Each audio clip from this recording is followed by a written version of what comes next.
entrar um pouco mais no jogo do Flamengo, porque o Mansur disse muito bem logo na abertura aqui, o desempenho em alguns jogos tem caído, né? O Flamengo hoje fez um jogo muito ruim, concordo também com o Mansur, é raro isso, não sei por que está acontecendo hoje, mas também concordo com o Mansur, na hashtag aí. Quando ele disse que foi a pior partida do Flamengo com o Felipe Luiz. Não me lembro de uma atuação tão ruim quanto essa de hoje. O Flamengo teve oportunidades para ganhar? Teve, mas o Central Córdoba também as teve e poderia até ter vencido o jogo hoje na Argentina, né, Mansur?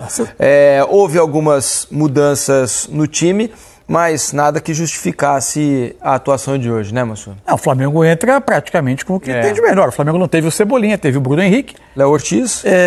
E não começou com o Léo Ortiz, começou o Danilo, mas assim, os dois jogadores absolutamente habituados ao time titular do Flamengo. E sem o Alexandre também, né, que na teoria é um titular, né, e hoje começou o Ayrton Lucas. O Ayrton vinha sendo muito elogiado pelo Felipe. E a dificuldade do Ayrton, em alguns momentos, é com cruzamento que vem na segunda trave para ele tentar defender. Hoje aconteceu também no lance do gol. Mas, enfim, o jogo do Flamengo, a dificuldade do Flamengo nem passou, acho que no jogo, tanto por aí. O Flamengo foi de novo, o Central Córdoba foi para o jogo, né? Não entrou para se defender. O Flamengo consegue um gol no lance que é muito característico desse Flamengo do Felipe Luiz, que são as chamadas dinâmicas de terceiro homem, né? Você encontra o passe no jogador mais distante, que em geral está de costas em apoio, para que um terceiro jogador que está de frente, é o mais próximo do primeiro passador, possa receber a bola de frente. Então o De La Cruz faz o passe. Aconteceu um gol também, no mesmo modelo do Bahia. Isso. O De La Cruz faz o passe, o Gerson faz o apoio e o Arrascaeta, com uma precisão característica, faz o gol. A partir daí começam os problemas, né? Não que antes o Flamengo já tivesse um controle total, mas a partir daí começam os enormes problemas. O Central Córdoba foi para pressionar o Flamengo. Não é que o Flamengo tenha tido dificuldade de sair da pressão porque não encontrava o jogador livre para dar o passe, que não tinha mecanismos treinados para conseguir fazer combinações, troca de passes e a partir daí evoluir no campo. É que a quantidade de erros técnicos e de erros de passe do Flamengo era industrial. Hoje é algo raro, né, Mansur? O Gerson errou muito. Vou te dar números aqui do primeiro tempo. O Gerson não costuma errar tantos passes, é um cara que tem uma qualidade no passe muito boa e hoje errou demais também. Em geral, você tinha duas etapas desse trabalho do Flamengo para fugir da pressão. Bola com os zagueiros, chegando em um dos volantes, que em geral se tornava o homem livre pela forma de pressionar do Central Córdoba, sobrava ou De La Cruz ou Pulgar para fazer, a bola progredia a partir do passe dos zagueiros. E, em geral, o jogador que se colocava livre mais adiante era o Gerson para tentar ligar esse ataque do Flamengo. O Flamengo trabalhou no primeiro tempo com 79% de acerto de passe. É muito baixo. Se você pegar... O Flamengo errou 50 passes no primeiro tempo. Desses, Pulgar, De La Cruz e Gerson concentraram 19 erros de passe. Só o Gerson teve 10. É muito alto. Isso matava quase sempre a possibilidade do Flamengo. E quando ele gerava os espaços para sair da pressão e ter campo aberto, os erros de passe eram demasiados. Era uma quantidade muito grande de erros de passe. Aí, a partir daí, você tem outros problemas se desenrolando. Você tem jogo em campo aberto. O Flamengo também não tinha tantas opções de aceleração, né? Com o Pedro, com o Arrascaeta. O Bruno Henrique baixava demais para marcar pelo lado esquerdo. Também não é um jogador que vem em bom momento. Nessa etapa, o Bruno Henrique é um jogador que já oscila bastante. Não é o Bruno Henrique de 6 anos atrás ou de 5 anos atrás. É um jogador que já oscila muito mais. E com o passar do tempo, outro fator de instabilidade que vai se somando é a dificuldade do Flamengo de sustentar uma pressão à saída de bola do adversário constante. Isso é algo que a gente já vinha anunciando com o Pedro e Arrascaeta juntos no campo. Essa é uma balança que você vai sempre se perguntar para que lado ela vai pender. De novo, teve gol do Arrascaeta. O Pedro hoje, tecnicamente, esteve bem abaixo do que ele tem tido nessa volta. Mas, por outro lado, você vai ter sempre essa instabilidade. Em momentos do jogo, o adversário tem muito mais facilidade para sair de trás. Todo esse conjunto de coisas foi deixando o Flamengo muito instável, mas muito instável no jogo. O Central Córdoba foi crescendo, foi acreditando no jogo e após o 1-1, a sensação era de um Flamengo inseguro, com a possibilidade de sofrer uma outra virada. O tempo inteiro no jogo também foi o Flamengo fisicamente pareceu abaixo do adversário, desconcentrado. Acho que o calendário do futebol brasileiro vai tendo em vários desses jogos de Libertadores uma contribuição, mas a atuação do Flamengo foi muito abaixo do desejável para um time com essa qualidade, diante também do que é a qualidade do adversário. Daqui a pouco a gente vai dar os números completos, mas já adianto um para vocês. Com esse time que o Flamengo tem, com esses jogadores, com essa qualidade que o Flamengo tem do meio para frente especialmente, finalizar apenas 5 vezes ao gol do adversário é um número muito abaixo dos padrões desse próprio Flamengo, né? Que é um clube que, às vezes, a gente dizia aqui que às vezes pecava um pouco na finalização, desperdiçava algumas oportunidades e hoje não criou muito, né, Alex? E acabou exigindo pouco do goleiro adversário, né? E assim, se você for ver, da maneira que eles foram pressionados, até na primeira parte ali, beleza, eles conseguiam até tocar. Muitas vezes o Central Córdoba conseguiu roubar essa bola, conseguiu incomodar. Por quê? Porque ele colocava 5 jogadores ali. Então essa maneira de você pressionar, e eu acho que o que o Central Córdoba ele traz pra gente, e a gente às vezes vê no futebol, e é super importante, é um nível competitivo, assim, de dedicação, de suar, mesmo você não tendo essa mesma qualidade, que é os 90 minutos, né? E às vezes você acaba realmente forçando. Eu quero até esperar eles para falar, não sei se o gramado estava um pouco alto ou não é que justifica tudo, pelo contrário, não é isso, mas para poder ver, mas o Flamengo ele teve sim dificuldade de jogar. No primeiro tempo pode ver que pela qualidade, né, quando você está assistindo o jogo, você está vendo quando conseguia sair, e pela qualidade mesmo, essa qualidade ela não pode realmente ficar 79% de acerto de passe, isso é óbvio. E depois cair tanto no segundo tempo da maneira que foi. Porque esse adversário, ele vai te sufocar, ele vai correr, ele vai tentar, ele vai te incomodar o tempo todo. Então o Flamengo não conseguiu ter esse tipo de controle, vamos dizer assim, se sentir, parece que muito à vontade. A parte de criação, você vê que teve até uma segunda chance. Eu acho que teve uma parte ali do primeiro tempo, 25 minutos, parece que o Flamengo foi conseguindo, assim, alguma possibilidade de escapada, mas daí o Pedro errava, o Gerson não conseguia, o Bruno Henrique, numa profundidade de velocidade, às vezes ele pisava para voltar. Teve a segunda chance do Arrascaeta, que ele poderia abrir 2-0, mas o desenho do jogo, falando taticamente, fisicamente, de ação com bola e sem bola, pelo jeito não iria mudar, né, Mansur? Não passava essa impressão. Então, acho que o Central Córdoba, ele veio realmente para um jogo onde ele conseguiu, sim, incomodar, atrapalhar, com tudo dessa dedicação deles tática, e o Flamengo ele sucumbiu a isso, cara. Foi muito, muito pouco você conseguir esse tipo de criar 2, 3, 4, 5 chances, e nem todas claras de gol, com toda essa capacidade que você tem individual, né? E tem uma outra coisa que chamou a atenção hoje, Mansur, o Felipe gosta da bola, o treinador que preza muito pela qualidade de ter a bola, né, errar poucos passes e tudo mais. Hoje o Flamengo teve muita dificuldade para se manter no campo de ataque por bastante tempo, né? Mesmo que não criando oportunidades em série, mas pelo menos fazer o jogo andar dentro do seu campo de ataque. O Flamengo sofreu muito no campo de defesa hoje contra o Central Córdoba, né? E também porque, de novo, eu falei do primeiro tempo, o Flamengo terminou o jogo com 78%. O Flamengo não melhorou o aproveitamento de passes no segundo tempo, ao contrário, o Flamengo desceu. Piorou, praticamente manteve, mas terminou o jogo com 78%. Isso significa errar um passe a cada 4,5, digamos assim. Né? É uma barbaridade. Assim. É muito difícil você sustentar um jogo a partir de troca de passe, de controle a partir disso. Assim, teve muita atuação individual abaixo. É evidente que quando muitos jogadores individualmente estão abaixo, sim, você também tem uma questão coletiva que não funcionou.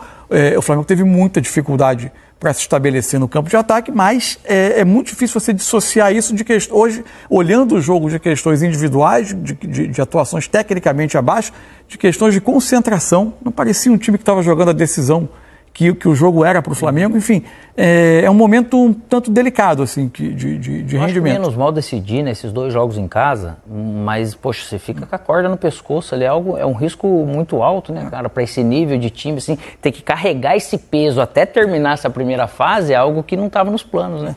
Certamente não. E assim, tem uma coisa que é difícil falar, porque parece que, porque aconteceu o resultado, está se falando coisas que antes não eram ditas. Acho que eu fico tranquilo em relação a isso, que é um alerta que está sendo feito aqui desde o início do ano. O Flamengo tem um elenco bom? Tem um elenco bom. Óbvio que o Flamengo tem um elenco bom. O Flamengo tem um elenco para disputar todos os títulos no país e a Libertadores? Em teoria, tem. Agora, tem questões no elenco que são armadilhas. Quando você pega os melhores momentos que o Flamengo teve nos últimos anos, como uma equipe que disputa quase tudo, o Flamengo não tem mais hoje a quantidade daqueles jogadores que, para o mercado brasileiro e sul-americano, são extra classe no setor ofensivo, como tinha, por exemplo, 19, 20, 21, até 22, quando ganha a Libertadores. Que ele tinha um quarteto ofensivo absolutamente extra classe. E todo mundo voando assim, né? No seu melhor, né? Em 19, por exemplo, todos com no máximo 30 anos. Tá? Hoje, o Flamengo tem no setor ofensivo, na minha opinião, 2 jogadores que são efetivamente extra classe. Arrascaeta e Pedro. Um está voltando de lesão com situações que são normais como a de hoje. O Arrascaeta, o Flamengo tem resolvido muitas partidas para o Flamengo. Historicamente, isso é evidente que tê-lo resolvendo muitas partidas é ótimo. Historicamente, nas últimas temporadas, você colocar nas costas dele tanto peso jogo após jogo é algo que você não sabe até onde vai o combustível. E ele vai, como qualquer jogador do futebol brasileiro, precisar em algum momento ter um descanso. Assim como o Pedro, por ser um jogador que volta. E aí você olha para o que está em torno deles. O clube sabia da situação do Pedro. O substituto, que é o Juninho, até agora se apresentou abaixo do que, tecnicamente, as ambições do Flamengo esperam. No mais, você tem um conjunto de jogadores, quase todos talhados para jogar do lado de campo, alguns bons, alguns até muito bons em alguns momentos, mas que não são jogadores extra classe que você vai esperar cotidianamente grandes soluções de jogos que não caminham. O Bruno Henrique é um jogador numa etapa avançada de carreira que não consegue te dar sempre essas soluções. O Luiz Araújo tem sentido demais sempre que inicia jogos, né? Ele teve bons momentos entrando, teve bons momentos até uma temporada e meia, no início, logo depois da chegada dele, partindo ali do lado direito, mas com grandes oscilações. Num patamar um pouco mais acima, você tem o Cebolinha, que me parece ter um teto um pouco maior do que ele. Que também tem sofrido mais com lesões. Acho que tem sofrido muito com lesões. E um jogador que eu acho que se adaptou bem ao clube, que tem boas atuações, que é o Plata. Bom atacante. Mas não é a fartura. Ainda é o Michael, né? E o Michael, que é um bom jogador. Bom jogador em alguns contextos. Também tem sofrido com... Mas também ali da frente. Né? Esse é o problema, mas também é um bom jogador em alguns contextos. Agora, não é, neste momento, um elenco que tenha a fartura de jogadores acima da média, aqueles jogadores que te dão aquela magia, invenção, soluções, jogo após jogo, como o Flamengo. Mas olha só, Moço, eu até entendo o que você está dizendo e concordo que em relação aos 4 titulares, você tem razão. Mas pensando num todo, esse time de hoje aparentemente tem mais soluções do que o de 2019, em termos de elenco. Tem mais banco. Isso, mais banco. Só que você não... Quando você cita que não são extra classe, eu acho que pelo momento, porque, por exemplo, o Cebolinha quando chegou para o Flamengo e quando começou a jogar, ele chega com o status de um extra classe. Você acha? Eu acho que sim. Eu acho que sim, porque pelo que ele fez no Grêmio, pelo que ele começou no Flamengo, pelo que ele fez na Copa América, sendo o melhor jogador do Brasil naquela edição, eu acho que ele chega com o status de ser um extra classe. É que as contusões vão atrapalhando. Ele até assumiu isso, depois veio a lesão do tendão, aí depois agora está vindo algumas outras lesões musculares. Exato. No caso do Luiz Araújo, ele chega também com essa condição de ser um jogador que vai resolver problemas.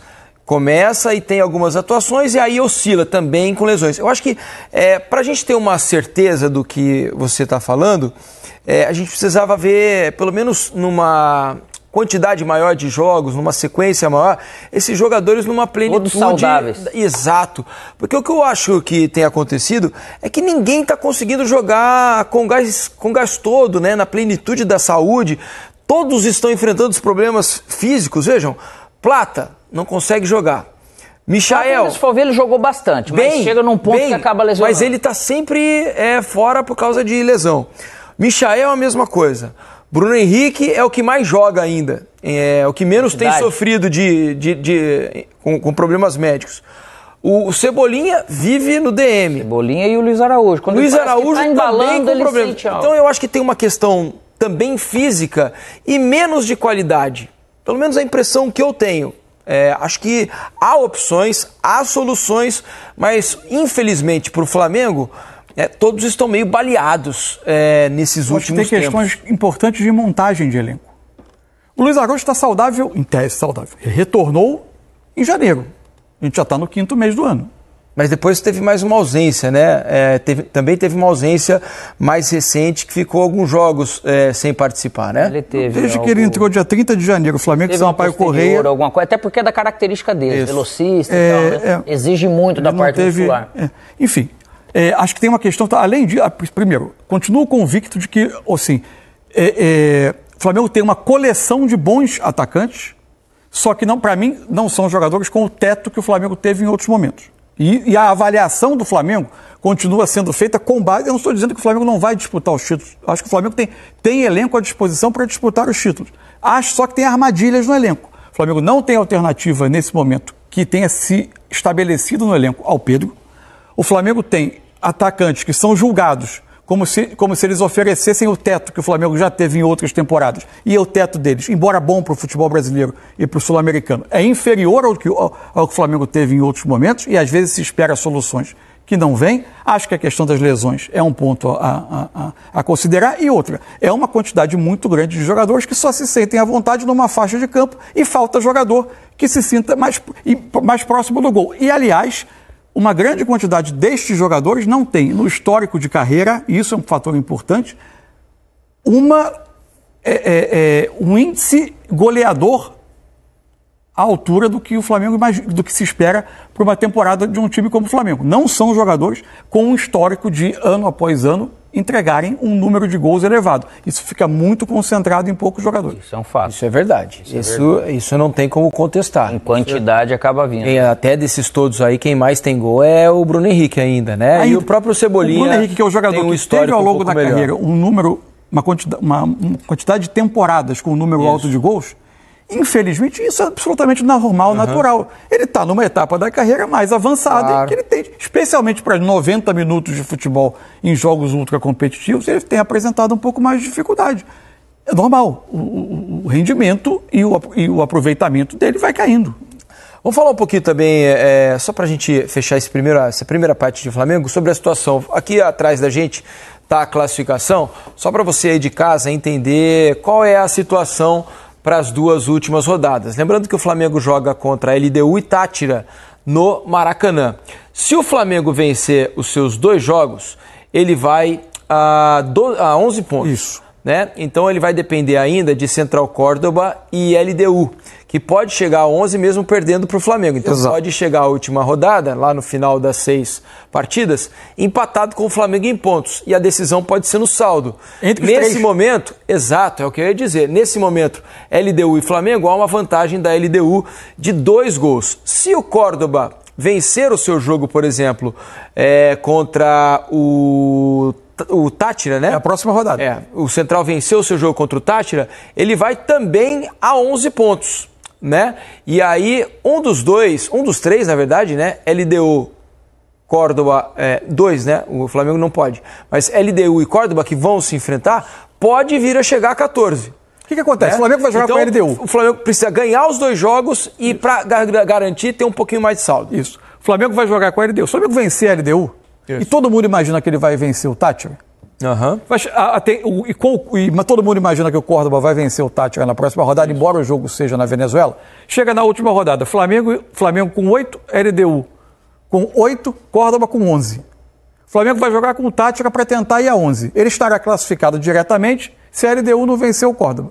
Se a LDU vencer o jogo com o Córdoba, é empate triplo e aí a decisão vai no saldo. E tem um detalhe que Miguel Ien, sempre atento, manda aqui, que o Central pega o Táchira na terça-feira, então antes, portanto.